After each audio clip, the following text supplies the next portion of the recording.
State and Territory Police Ministers and Commissioners are meeting today in Canberra to discuss the rates of violence against women across the country. They'll consider how to improve police responses to high-risk and serial perpetrators, including the use of focused deterrence and fixated threat strategies. Associate Professor Terry Goldsworthy is a criminologist at Bond University. As a starting point, he says he'd like to see a streamlining of the paperwork involved in processing cases of domestic violence. It is problematic if you've got 40% of police time being taken up with domestic violence related duties. You run into that risk of that police don't want to be tied up for half the shift, so they will categorise events as non-DV so they don't lose that 3.5 hours and they can move on to other policing issues.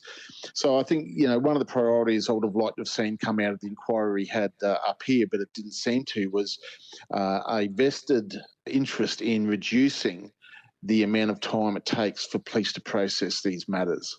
What's it like to be called to someone's home with reports of domestic disturbances? Well, look, for me, it was problematic in the first instance because I was a young 19, 20-year-old going in and speaking to people who were in their 50s who were having relationship issues, domestic violence issues. And they tend to not listen to your world experience too much because you don't have that much. But certainly it's problematic. You sometimes see police go, we're not relationship counsellors. Well, that's true, they're not. But they do have to go in and make sure that, relationship issues, which may be problematic, don't then turn into criminal issues that will be even more serious later down the track. So, it's a difficult area to police for them. And police often only see domestic violence as a policing issue when it reaches that peak criminal issue, and that being a domestic violence homicide. Prior to that, they don't see it necessarily as a policing issue, but more of an administrative process. You've talked about young police officers turning up on the site of a domestic violence disturbance. Might there be a specialised unit that takes the call out that perhaps has more training in those areas?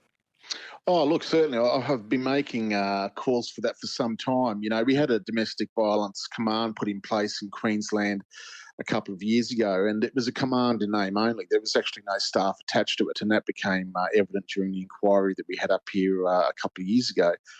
And, I draw the analogy, if you look at how we react to outlaw motorcycle gangs and their crime and how we react to domestic violence crime. So, I had a look at the data, and over a 5-year period between 2016 and 2021, bikie crime accounted for 0.34% of all Queensland reported crime, 0.34.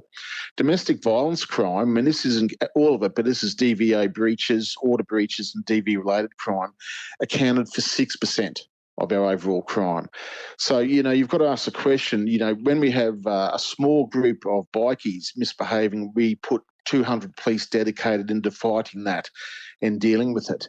I would have thought that we would be putting dedicated policing units in every police district to deal specifically with domestic violence matters. We have had some task forces put in place, but my understanding from those task forces is that they don't actually do the investigations. They're just really an information clearinghouse. And the investigations still go back out to, depending on the severity, to first-year uniform officers, first-year constables, for instance. But I would have thought, we would now be moving to a model, given the impact on time and resources this crime category has, to dedicated task forces in every district to deal with these issues. We do it for youth crime, we do it for child sexual abuse, etc.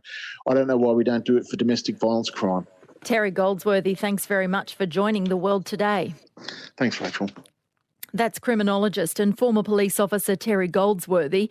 And if you're in an abusive situation or know someone who is, call 1-800-RESPECT. That's 1-800-737-732.